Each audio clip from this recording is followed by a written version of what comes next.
Thank you. Just before I start, how many here are English speaking? Okay, good.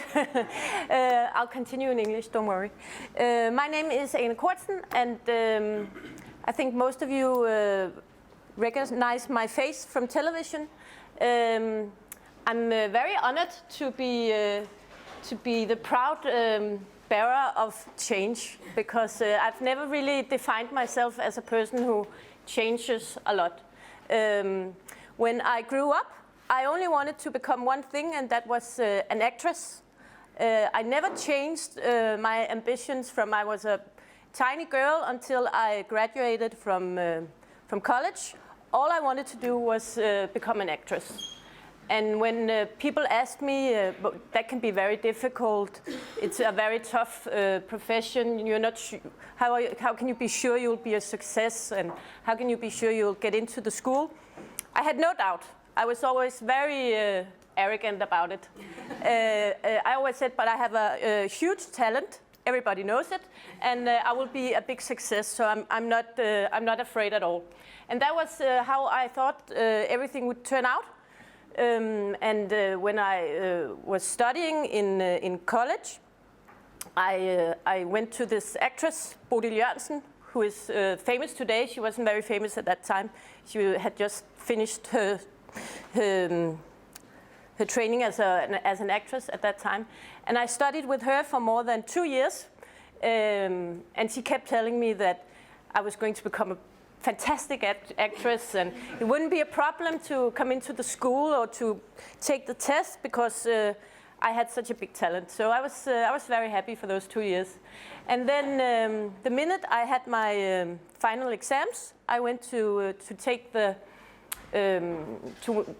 test, so you could get into the school, the acting school. There are 4 acting schools in Denmark, and you have, I think, 6 or 7 tests or tryouts. And the first one, you only act for 2 seconds, and it's to make sure that the ones that are very, very without talent, completely talentless, that they get sort of taken away from the beginning. And that was one of me, because no one could see any talent at all. And I was completely shocked. I was 19 years old, and I had never thought about doing anything else my entire life. And I couldn't believe that they didn't want to see me just for maybe 2 more seconds. And I think it's very common for most people who try to go into acting school that they have to try for many times before they come in. But after the initial shock, I felt a huge relief, actually. I felt like I was set free, and now I could do whatever I wanted with my life. And it didn't really matter, because my one ambition had been killed. And I think that is more or less how I felt since that it's not so important, actually, what I do, because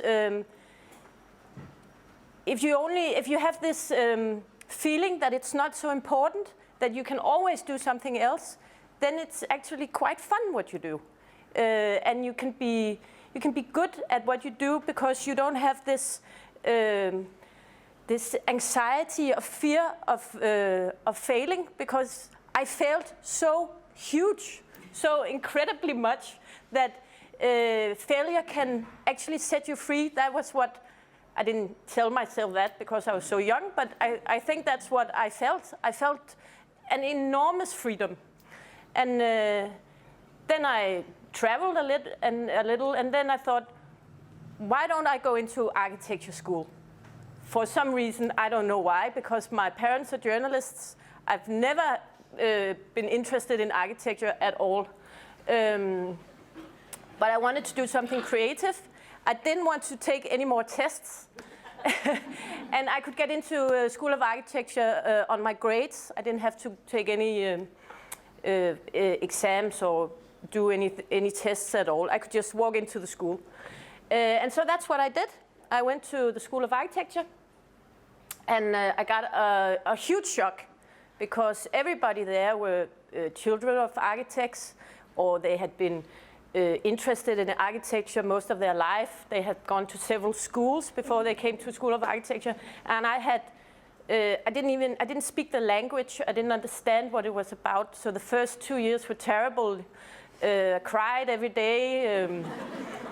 I had some teachers that were very strict. They kept telling me I didn't understand anything, that I didn't have the sort of feeling for architecture, that I should quit. It's a very tough school. I don't know if it still is, but it's tough in the beginning because they want to break you down and build you up again. And I got broken down.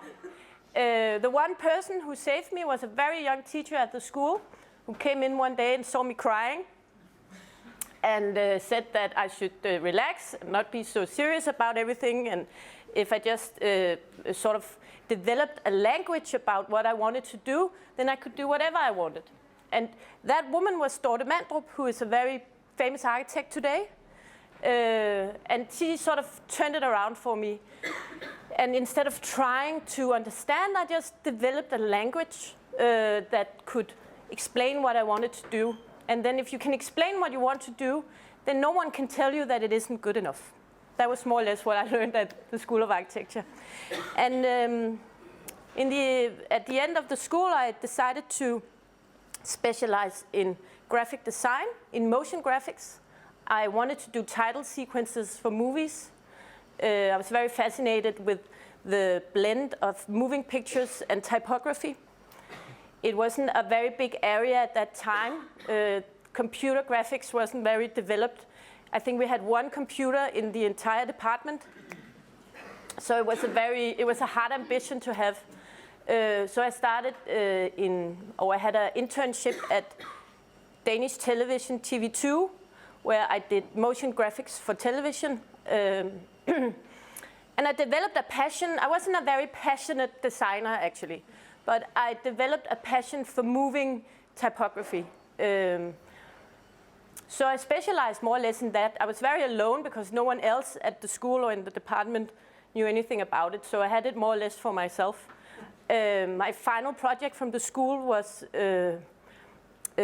poetry and typography blended together in some moving sequences. It's hard to explain today. It wasn't very architectural. I had classic architects as censors.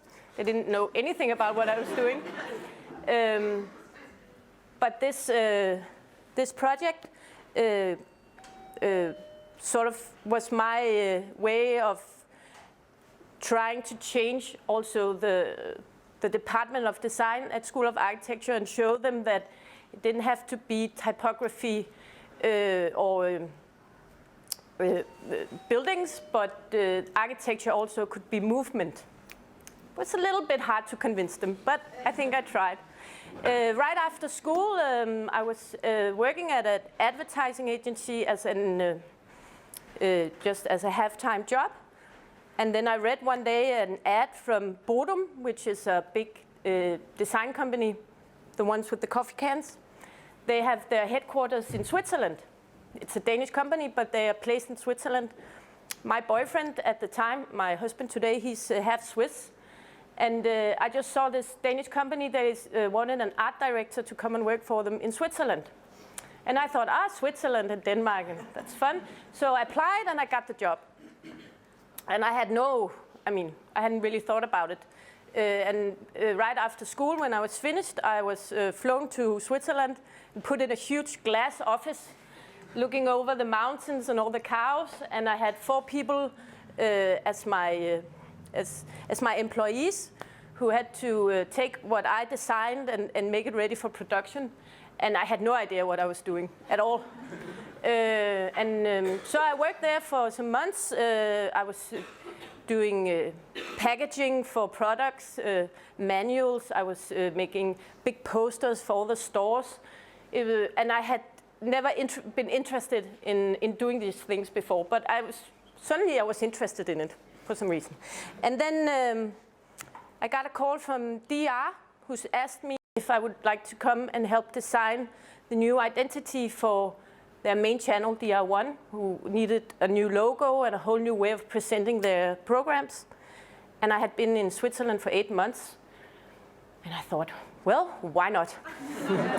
And this is again the feeling I've always had, that it doesn't really matter that much. I can do this, but I can also do this. It's not like I define myself as art director in Bodum for the rest of my life. So I moved back. We moved back to Denmark. And then I worked for several years, 3 years in DR and 3 years with my own company, and then again 4 years in DR with motion graphics, which was my original passion in design. And times had moved on, and suddenly you could get very good software for making motion graphics. After Effects, I don't know if any of you know it. It's a fantastic program. After maybe 8 years, 10 years, I had reached a point in DR where I was head of design for the design department.